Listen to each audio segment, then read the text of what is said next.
Bonjour, aujourd'hui je vais vous parler de délinquance dans les banlieues notamment.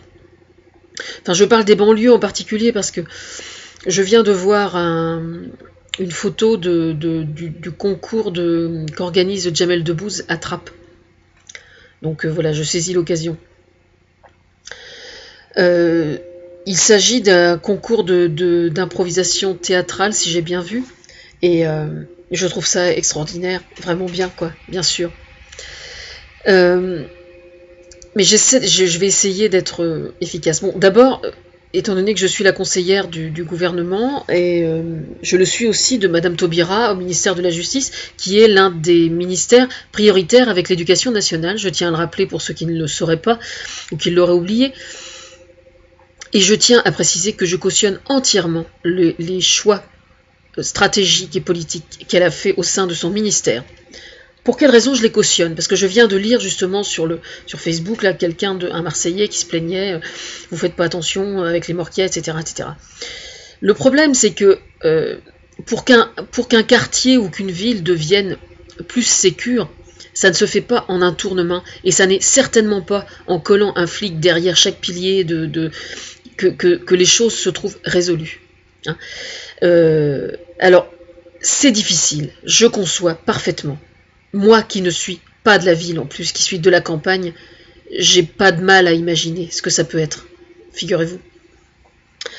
Pour vous donner l'image que j'ai, bon, j'ose espérer qu'on n'en est pas là, ou si on en est là quelque part encore, il faut faire quelque chose.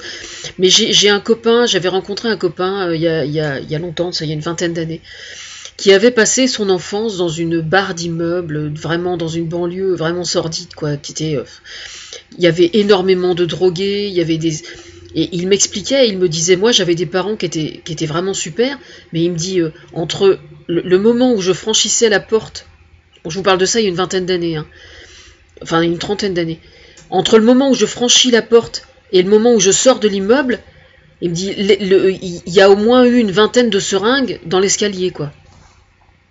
Et donc il m'expliquait justement que pour lui, la drogue, malheureusement, même s'il, je sais pas où il avait dû en consommer, je pense,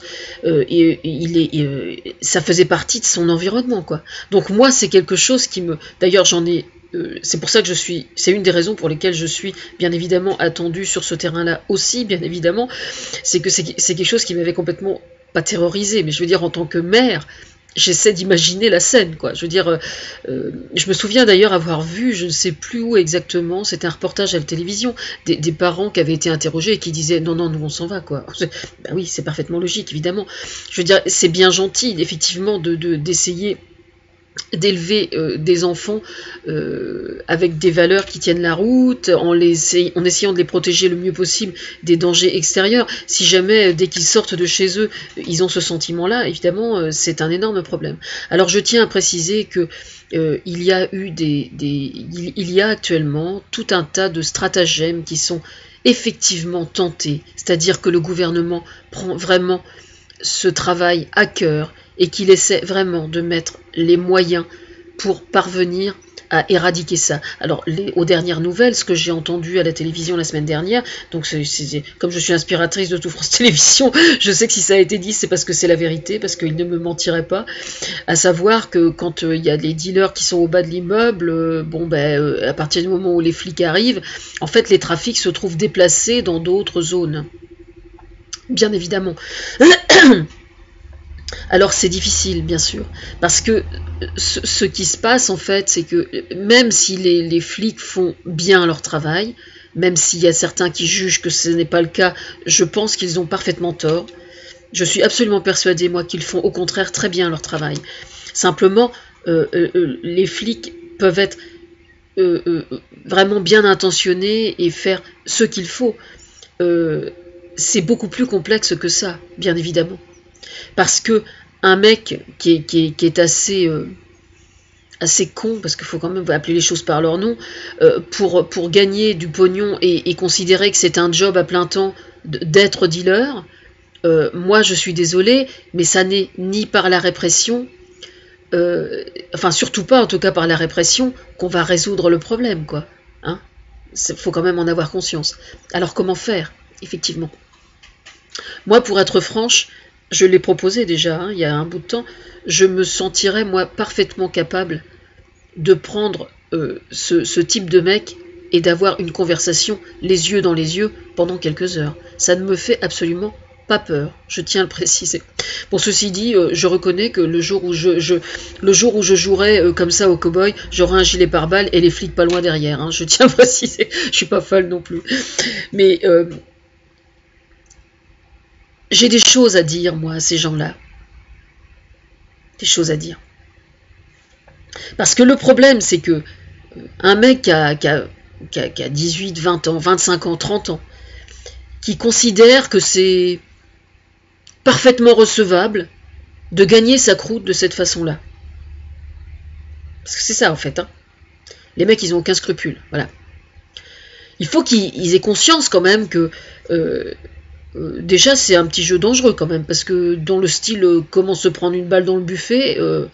parce que c'est ça aujourd'hui quand même, hein. Les mecs qui se font descendre à Marseille, je veux dire, ce sont des mecs qui sont pas blancs sous le ventre, hein, quand même. Il faut quand même voir les choses en face. Alors évidemment, c'est pas marrant de voir Marseille transformé en Far West. Je suis d'accord. Mais enfin, quelqu'un qui commence à être dealer et à ne vivre que de ça, je regrette. Mais c'est lui qui se met dans les conditions aussi. Hein. Je veux dire, le mec qui va faire ses courses à Carrefour avec ses 2 cabas et qui a jamais été dealer, statistiquement, à part une balle perdue, il a quand même moins de chances de se trouver avec une balle dans le buffet. Hein. Bon. Ça, c'est pour les... Je suis désolée hein, de raisonner comme ça. Je pense bien évidemment aux parents qui se sont occupés de leurs gamins toute leur vie et qui voient que ça évolue de cette façon-là, qui sont en train de tourner vinaigre. C'est vrai que il y a de quoi être inquiet. En fait, moi, je pense que ce qu'il faudrait... il faudrait qu'il y ait un numéro d'urgence pour les parents dans ces zones-là. C'est-à-dire qu'il faudrait qu'il y ait un numéro d'appel où quand les parents sentent que leur gamin est en train de virer dealer professionnel, au début, quoi, hein, dès qu'ils le sentent, parce qu'il y a consommer et puis il y a revendre, hein, c'est quand même pas tout à fait la même chose. Hein. Pour moi, consommer un joint, je vous dire franchement, je trouve ça complètement con. Hein. Moi, alors, le gros avantage, c'est comme l'alcool. Hein. Le gros avantage, c'est que ça désinhibe, il paraît. Oui, bah, on peut aussi être désinhibé sans prendre une quelconque drogue. Hein. Moi, je sors bien des conneries pour faire rigoler la galerie, et j'ai pas besoin d'alcool ni de drogue. Hein. Donc les autres doivent en être capables aussi. Hein. Ça demande un travail sur soi, je suis d'accord. Bon, toujours est-il que quand des parents... Bon, déjà, il y a un problème de discrimination. Je veux dire par là que dans un immeuble, par exemple, si on sait que le fils d'un tel devient un dealer, les autres vont avoir tendance à dire oui, mais enfin, que ce sont les parents qui déconnent. Le problème, c'est que c'est pas si simple, hein, parce que justement, on en revient à ce que je disais dans une vidéo il y a quelques jours, c'est que les parents n'ont pas l'exclusivité de l'éducation de leur enfant. Hein. Les parents sont les principaux éducateurs de leur enfant, c'est un fait. Ensuite, il y a l'école. Que ça plaise ou pas, l'école a un rôle important dans la formation d'un enfant. Hein, parce que il arrive que des parents déconnent et quelquefois c'est l'école. Moi, je connais par exemple des enfants qui avaient des problèmes psychologiques extrêmement graves au sein de leur famille. Hein. Les parents déconnaient complètement et le gamin étant intellectuellement très doué se réfugiait dans l'assiduité scolaire comme une bulle, hein, c'est-à-dire qu'il rentrait à 4h30, vite fait il goûtait, et puis il se plongeait dans les devoirs, avait d'excellentes notes, etc., réussissait les études, et malheureusement, quelquefois, il ne s'en sortait pas toujours, parce qu'à un moment, il y a un problème de dépression très grave, parce que justement, ça ne résout pas tout d'avoir de très bons résultats. Ça ne résout pas tout. Mais bon, là je passe. Le problème en fait, c'est que c'est bien la preuve là justement. Vous avez aujourd'hui des parents d'enfants à Marseille ou dans n'importe quelle banlieue qui sont de très bons parents. Simplement, il se trouve qu'autour d'eux, il y a un environnement qui est pas... C'est vite fait, vous savez. Il suffit d'un gamin dans la bande qui soit un peu pervers, hein, et il tourne, comme on dit vulgairement, il tourne saucisse vite fait, quoi. Je veux dire, c'est pas si simple que ça. Hein. Donc c'est un peu facile d'incriminer les parents dont les enfants tournent mal. Sincèrement, je le pense. Hein. Bon, maintenant, c'est vrai que je pense que il faudrait qu'il y ait un numéro d'appel d'urgence destiné aux parents quand ils sentent qu'ils sont en train de perdre pied par rapport à l'éducation de leur enfant. Au moment où ils sentent qu'ils sont en train de perdre pied, je pense sincèrement qu'il serait bon qu'ils aient un numéro d'appel où ils appellent et où là, des gens pourraient les aider. Vraiment. Parce qu'il y a toujours moyen d'aider quelqu'un. Alors surtout aujourd'hui, à partir du moment où il y a Internet et que le gamin en plus a une adresse mail, etc., on peut très bien faire un certain nombre de choses sur Internet. Le gamin n'y verra que du feu. Simplement, il y aura une espèce de compensation par Internet de choses néfastes qu'il côtoie à l'insu des parents. Voilà. Ça, c'est un truc à savoir, déjà. Ça c'est un outil qui peut être fait sur Internet. Ça peut être fait sur Internet, ça, sans aucun problème. Bon, ensuite, au sujet de la vidéo de Jamel, justement, au sujet de son club de théâtre. Un des moyens, justement, de prévention de la délinquance et des dérives, justement, qui concernent la drogue et tout ça, consiste justement à booster le tissu associatif. Pardon. Bon, ça a été fait déjà pas mal, même sous Sarkozy, le tissu associatif n'était pas si mauvais que ça. Hein, je veux dire, il ne faut pas exagérer non plus. Mais ça, je pense qu'il y a des associations qui sont mieux encore, probablement, depuis que les socialistes sont au pouvoir. C'est extrêmement important de ne pas négliger le tissu associatif. Vraiment. Alors, moi, pour ma part, j'ai un projet de reconnaissance du statut de travailleur bénévole. Alors c'est un statut auquel je suis extrêmement attachée parce que justement il va permettre à certaines personnes qui s'investissent énormément dans le milieu associatif de bénéficier d'une forme de reconnaissance intellectuelle de cette activité et donc de pouvoir être beaucoup plus efficace encore auprès des jeunes. Donc ça c'est extrêmement important. Mais il faut que il est rédigé sur un cahier, il faut que je le recopie. En fait, ce qui importe, à mon avis, il y a un truc qui est extrêmement important, qui doit être travaillé dès le plus jeune âge, dès que l'enfant sait lire et écrire, quoi. C'est de leur faire travailler l'expression écrite et l'expression orale. Et faire travailler l'expression écrite ou orale, ça peut être fait dans le milieu de l'école, mais ça peut tout aussi bien être fait après l'école, par exemple, en garderie, dans des associations comme Lire et faire lire, enfin, dans plein d'associations. Parce que il faut bien comprendre que quand un instituteur a 20 ou 30 élèves, et qu'il pose une question pour faire participer les enfants, ce sont toujours les plus dégourdis qui vont lever la main. Alors moi, mes filles, elles étaient... attention, je vous jure que je vous mens pas, c'est la vérité, et c'est pas moi qui leur ai dit de le faire. Elles étaient très fortes à l'oral, elles avaient d'excellents résultats. Eh bien, les enfants qui étaient en échec scolaire, elles avaient conscience que le fait qu'elles lèvent la main et qu'on leur donne la parole, en fait, était au détriment des plus faibles et des échecs scolaires. Donc, volontairement, elles ne levaient pas la main de telle sorte que les autres puissent participer à leur place. Je ne sais pas si vous imaginez un peu, quand mes filles m'ont expliqué ça, je me suis dit, bah dis donc, j'étais super fière. Alors là, franchement... bon, enfin bref, toujours est-il que ce qui se passe, en fait, c'est que quand un instituteur fait participer les enfants, l'instituteur, il fait vraiment pour le mieux. Mais par définition, s'il décide, par exemple, de consacrer une demi-heure à l'expression orale des enfants, par définition, s'il y a 20 ou 30 enfants, il peut pas... même s'il y a une aide maternelle et tout, matériellement, ça n'est pas possible... Que chaque enfant s'exprime oralement. Donc c'est pour ça, moi je vois très bien des mamies, par exemple, faire ce travail-là, avec une facilité déconcertante. Il suffit tout simplement vous prenez un livre d'enfants que vous avez choisi, et puis entre deux, vous posez des questions et tout, puis vous allez, si c'est des petits groupes de 5 ou 6, les enfants prennent la parole beaucoup plus facilement. Je dis ça, c'est vraiment très important ce que je dis là, parce que il faut savoir qu'aujourd'hui, il y a beaucoup de gens qui travaillent à deux notamment, et le fait de travailler à deux fait qu'on est un peu trop stressé, et même à la maison, il arrive que des parents ne prennent pas le temps suffisamment d'écouter les enfants, et de les faire parler, et de les faire s'exprimer. Il ne faut pas nécessairement les corriger d'ailleurs, quand ils parlent mal ou quand ils font des fautes. C'est pas...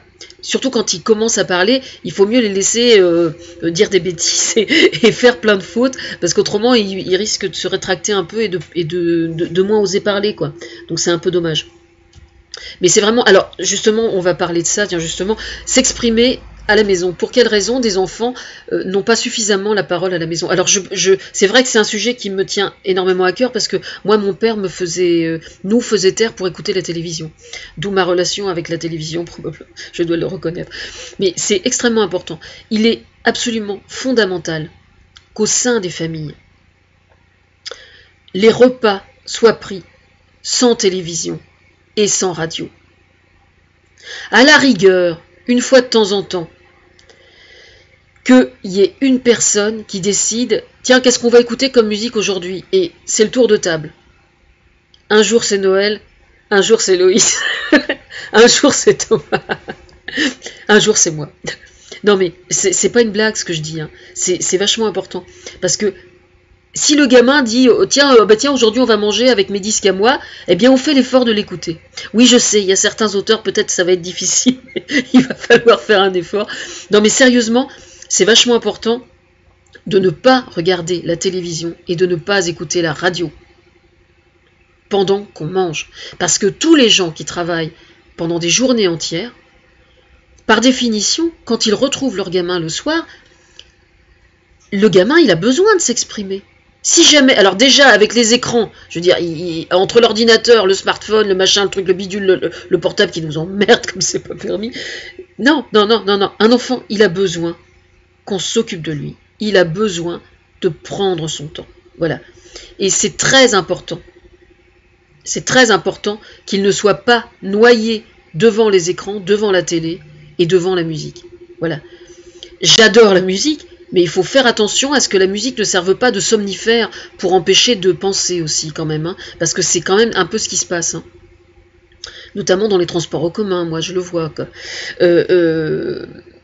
Voilà, moi je pense que déjà avec ça, alors c'est pour ça que quand je vois des gens qui disent enfin vous faites rien pour l'insécurité, mais c'est le problème c'est que le travail efficace pour lutter contre l'insécurité, il se fait sur la longueur et il se fait pas par la répression. Voilà. Alors, pour ceux qui méprisent le travail de Madame Taubira, je signale qu'elle a non seulement ma caution, mais qu'elle a parfaitement raison.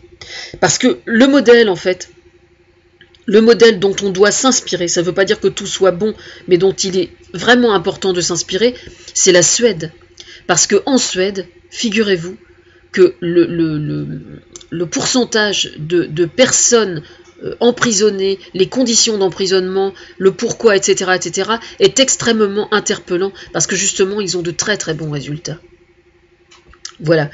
Alors, le problème, c'est que quelqu'un qui arrive en prison, moi je considère qu'il faut saisir l'occasion dans la mesure du possible, que ça lui soit utile à quelque chose. C'est-à-dire que ça casse vraiment les raisons profondes de son emprisonnement, qu'il se remette en question et qu'il fasse un vrai travail, éventuellement un travail thérapeutique avec des psychologues, s'il est prêt à le faire, parce que quelquefois c'est nécessaire. C'est vrai que par exemple, quelqu'un ça arrive quelquefois que des gens, que des jeunes hommes par exemple se retrouvent en tôle parce que tout simplement ils ont eu l'exemple sous le nez à la maison, quoi. Je veux dire, les parents jouaient à ça aussi, quoi. Je veux dire, ça existe, hein, quand même, hein. Bon, c'est vrai que dans mon discours il y a un petit côté un peu tonton flingueur, mais je vous signale que ça existe quand même, hein. Faut quand même pas se leurrer, hein. Je veux dire, quelqu'un qui a été malhonnête pendant la première partie de sa vie, il va pas nécessairement évoluer de façon extrêmement positive quand il a 50, 60 ou 70 ans, hein. Ça existe, je veux dire, les gens peu fréquentables, il y en a dans tous les âges, hein. Et le problème, c'est que quelqu'un qui a 20 ou 30 ans et qui joue à ça, je considère que d'une certaine façon, il est encore récupérable, quoi. Hein. Alors, je tiens à préciser qu'il y a une chanson de Thomas Fersen qui s'appelle « Moi qui me croyais un saint », et c'est intéressant parce que c'est une analyse assez subtile, en fait, de la psychologie d'un jeune et qui a envie d'exister, quoi. Et voilà, et pour mieux sortir du bottin, vaut mieux, je sais plus les paroles, quelle honte pour une muse, quelle honte. Enfin, j'étais pas inspiratrice de cette chanson-là, alors j'ai toutes les excuses. Enfin voilà, quoi. Moi je pense que justement l'école peut énormément aider. C'est extrêmement important de donner l'occasion aux enfants de pouvoir parler sur plein de sujets. Vraiment, vous ne soupçonnez pas l'importance que ça peut avoir. Parce que ça désamorce les conflits, ça désamorce les souffrances graves quelquefois. Hein. Je veux dire, quand un enfant est victime de viol ou d'attouchement ou de choses comme ça, si jamais il n'y a personne pour l'écouter, ou si personne ne lui tend la perche, comment voulez-vous qu'il ait envie de se confier? Ça n'est pas possible. Et les clubs de théâtre, les chorales, les clubs de théâtre, etc., c'est vachement important, vachement important. Si l'enfant le fait avec plaisir, bien évidemment. Hein. Si jamais il est demandeur, vous proposez, s'il est d'accord, il a tout à gagner. S'il n'a pas envie, c'est pas la peine, ça lui apportera rien. Mais il faut que vous lui expliquiez que ça peut être bien pour lui. Par exemple, les enfants qui sont timides, ils ont tout intérêt à faire du théâtre. Ou simplement à prendre la parole, vous voyez, simplement dans un groupe. Tiens, par exemple, même en repas de famille, je veux dire, plutôt que d'avoir la musique ou la télé dans un repas de famille, qu'un gamin ait envie de lire un petit morceau de texte, ou de chanter une petite chanson, ou prendre la parole au sein d'une famille, quoi, par exemple. Tiens, je vais vous raconter un truc par rapport à ça, justement, parce que c'est assez intéressant. Bon, j'avais eu l'occasion, bon, le problème c'est que les personnes vont peut-être voir la vidéo, mais bon, c'est pas grave, c'est un cas très intéressant. C'était un jeune homme à l'époque qui devait avoir 13 ou 14 ans. Et donc, comme tous les jeunes hommes de son âge, il avait envie qu'on le considère, il avait envie qu'on le regarde positivement. Nous étions à table, et il a voulu porter de la cuisine, donc il me donnait un coup de main à la cuisine, et il a voulu porter de la cuisine à la salle à manger l'énorme plat où il y avait toute la viande et il y avait un peu de sauce. Il apporte ce plat, et évidemment il était un peu maladroit, et donc il y a un peu de sauce qui s'est renversée sur le sol, ou sur la chemise de quelqu'un, je ne sais pas exactement. Et là, son père qui était là, l'a littéralement incendié et humilié devant absolument toute la famille. Voilà. CQFD. Le contre-exemple de ce qu'il faut faire. Il y a des gens qui, visiblement, en psychologie de l'adolescence, ont vraiment eu l'occasion de... Enfin, c'est pitoyable, quoi. C'est pitoyable. Moi, j'avais 25 ans à l'époque, et j'y voyais clair sur le sujet, déjà, alors que mes filles étaient vraiment très très petites. Donc, il était complètement démonté et tout. Donc, je suis retournée à la cuisine avec lui. Et je lui ai expliqué que c'était lui qui avait parfaitement raison, que d'avoir renversé la sauce, ça n'était absolument pas grave, et qu'il fallait pas faire attention de l'autre côté, qu'il l'avait incendié. Enfin, j'ai essayé de limiter la casse, quoi, mais c'était... J'avais mal pour lui, quoi, vraiment. Voilà, c'est exactement ce qu'il ne faut pas faire. Voilà. Un ado, il est en manque de repères, il se pose plein de questions entre le changement du corps, qu'est-ce que je vais faire de ma vie, ça marche pas bien à l'école, enfin, c'est pas facile l'adolescence quand même. Hein. Si en plus il se retrouve avec des parents qui sont trop cons pour le comprendre, quoi. Un jour j'avais un livre qui s'appelait, je sais pas où il est ce bouquin d'ailleurs, j'ai jamais revu, Manuel des enfants qui ont des parents difficiles. Ouais, mais je crois que malheureusement, il y a beaucoup de parents, il y a beaucoup d'enfants qui ont des parents difficiles. Et quelquefois, ce sont aux enfants de corriger les parents. Parce que là, en l'occurrence, je crois que le père méritait vraiment qu'on lui colle le plat sous le nez et que le fils lui dise à son père qu'il était un gros connard. Je pense qu'il le méritait largement et devant toute la tablée. Voilà.